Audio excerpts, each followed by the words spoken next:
I'm currently going through a bit of an artistic crisis of sorts. Student. I'm studying communications as of now, and I'm focusing on film. I'm an artist innately. I have been all my life. Side. They didn't speak much English, so it was either Arabic, French, or Farsi, and we had to pick one. I'm a high school student that's dual enrolling at BC. But I think I was always pretty good at writing, and it's always kind of the thing that I actually enjoyed. I like writing.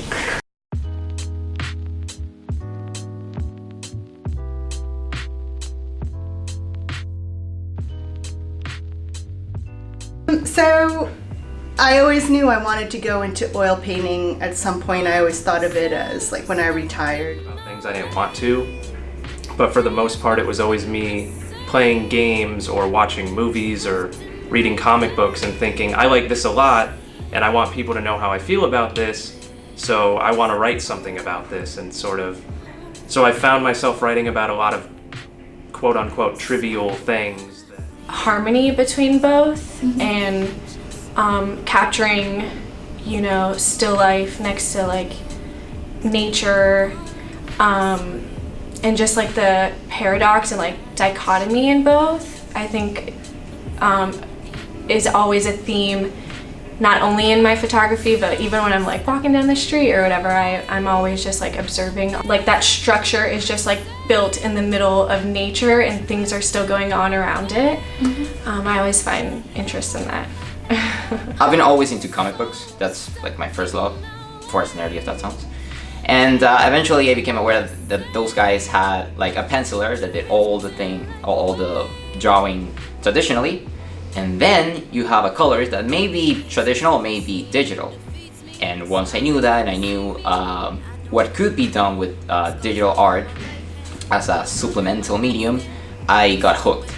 So I started thinking about that, like, what if you had, because we're all chatting and whatever else and just having a good time playing this game, but like, in the context of what is actually happening, what if it were this sort of ultra serious war retelling of this thing that was happening? And for a while it was just that, just straight-faced the entire time, until the very last line, which the very end of noobs. And so I feel like that sort of dissolved the whole tension of like, oh, so this is just BS, right? But then I thought it would also be funny to sort of inject certain aspects of humor throughout it, and kind of anytime a character spoke in it, it's through the context of them talking on game chat. So as this character is bleeding out, dying, he's just, all right, I'm gonna hop off for tonight, y'all. Peace. There wasn't much behind Carnival. I just was walking and it caught me from the corner of my eye, put down my camera, sat there for a few moments looking at it, and then shot it a couple of times. With Backway, I was just leaving class and I turned around and I thought it was interesting how the lines in the roof kind of connected with each other, creating a triangle. So I stood up on a bench and just stood there for 2 minutes looking at it, kind of moving a little bit side to side, adjusting my angle of the shot, and then I pulled out my phone and I took a few photos. In Morocco, women really didn't have rights when my dad grew up and when our family came here. So vocally it's difficult as a woman, but here, I can have opinions, I can be political, I can be anything. So I like to bring both into that one. And then the worst word I ever created is, I remember when I went to Santa's Enchanted Forest when I was a kid. I don't even know what that kid's name was. He was like my cousin apparently. And it was the first time I ever heard the word and he like explained it in such a way that like it was just like the most mind-blowing thing to me as like an 8-year-old or however old I was at that time. And I was just like, for some reason that's just such a little moment in my life, but I remember it so vividly but not vividly at the same time. Like I remember being in the car, I can see the car, but everything outside of the car is just like neon lights and like tall buildings, like, and I felt really claustrophobic. And I was like, I don't know this guy, I don't know like this old guy who's driving me, where am I going? To utilize color to evoke the emotion that you wanted the viewer to see. And I chose the theme of nakedness and how people can perceive nakedness in with different emotions.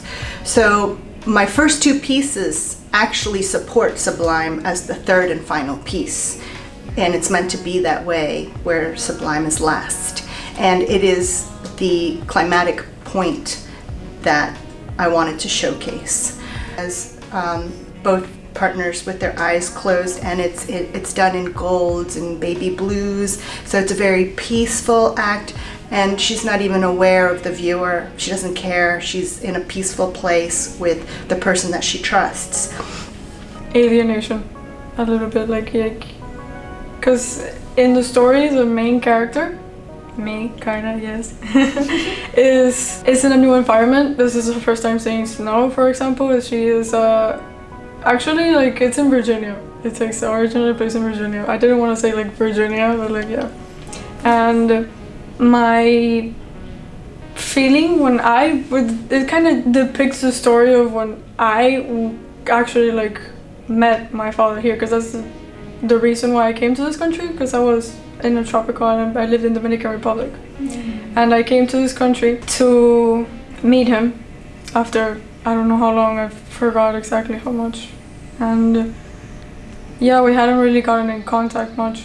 When it comes to being creative, I have trouble with remembering that not everything has a formula, and sometimes you can just, you know, capture things without being too much in your head. And in that moment, I don't know if you felt this way through the picture, but it made me realize how small and, like, fleeting a moment is. Like, our life is so, like, it's fleeting.